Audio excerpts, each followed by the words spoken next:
Welcome again to the Maglite podcast, loyal Mag Nation followers. I'm your host, Lou Desmond, here for the Maglite podcast. And we're joined by a great guest who we're going to be doing or are doing a sweepstakes with, Ron Miskiin.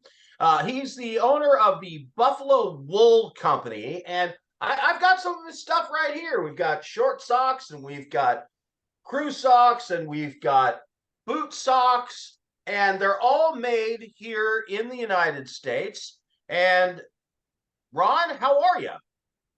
I'm doing great, Lou. Thank you for having me.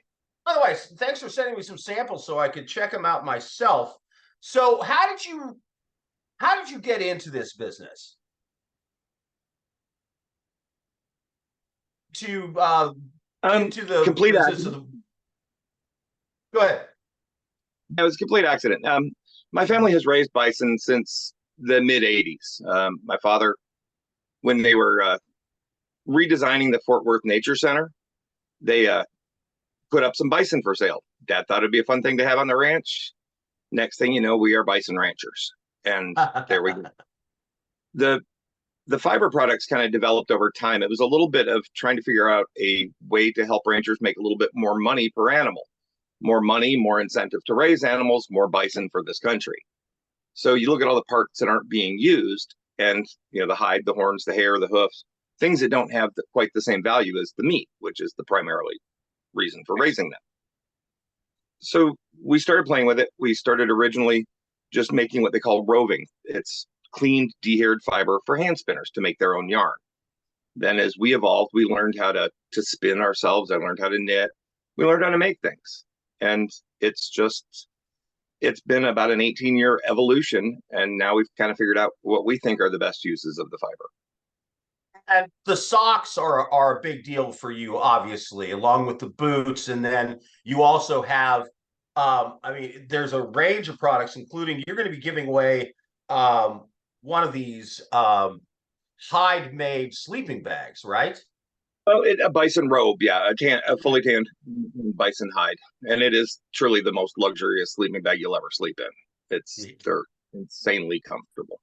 And you've got comforters and throws and leather goods like purses and wallets and all kinds of things. But again, we're going to be giving away bison wool products and bison products from your company during the sweepstakes, along with some Maglite product as well, of course.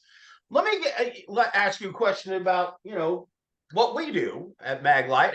What's your experience with the company and the brand? Well, I probably got my first 4D when I was, I don't know, 20, 25, somewhere in there.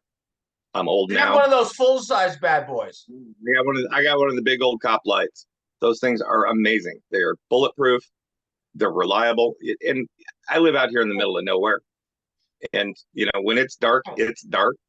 And when you need a light, you need a light. And a Maglite turns on every time. So making products in America, something that's important to you, your family? Absolutely. I want my kids to have a job. When we started this in the textile industry, I would call a mill that is supposed to spin yarn or knit something or what have you. And I would be told that the mill closed last week. The town is for sale.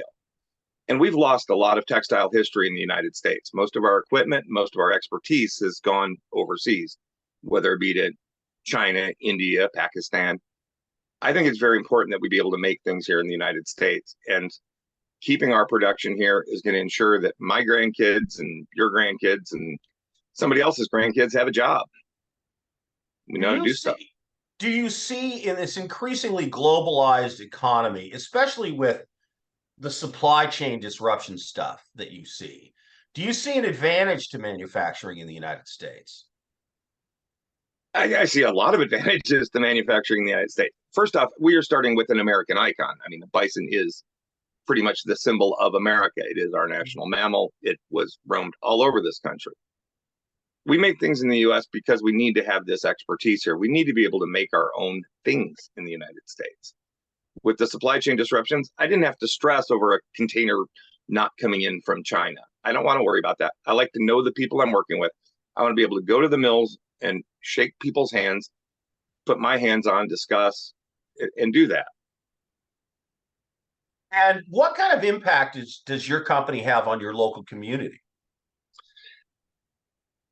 on our local community, we're somewhat minimal. On the bison community, well, we've raised the value of the animals. When we started doing this, bison were probably 80 cents on the rail, and now they just hit $4.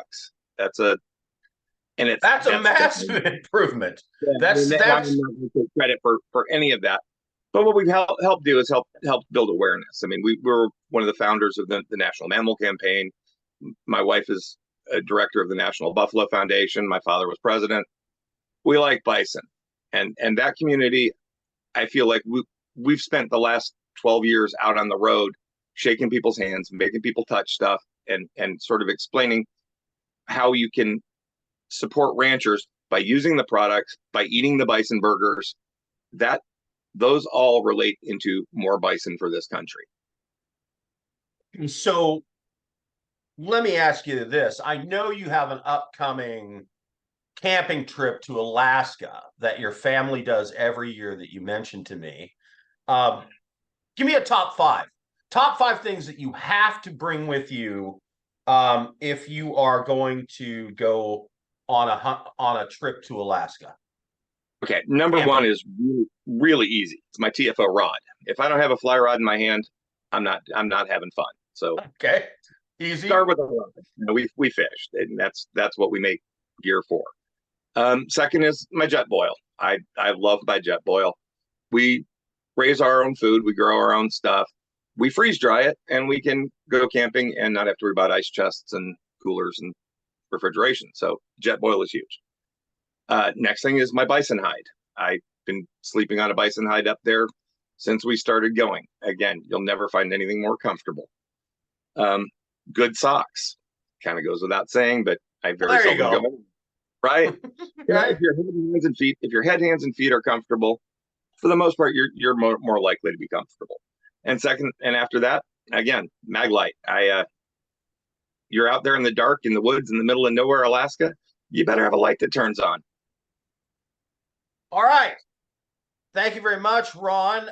Listeners, viewers, podcasters, Maglite Nation followers, if you got a question for Ron that we can answer in a future segment, send that to podcast@maglite.com. Email us, podcast@maglite.com, or if you have any other comments, not just a question, a comment, whatever you have, maglite@podcast.com. People find your products, Ron. We are available at thebuffalowoolco.com and or herdware.net. There's one is a little more art focused, and the other one is all our bison product. And once again, your final recommendation for being outdoors and camping, better bring your Maglite. I would suggest this Maglite ML300L 4D, because that's going to be the thing that is really going to be something you're going to want to have. It lasts up to 2 weeks on a single set of batteries, and it'll throw useful light on something 1,000 yards away. That's not me. That's Popular Mechanics, who tested it out and let us know. So the ultimate survival light, Maglite ML300L 4D. You can find it at maglite.com. Ron Miskiin, thank you very much. We appreciate you here being on the Maglite podcast. And until next time. Thank you, Lou. You have a great day, sir.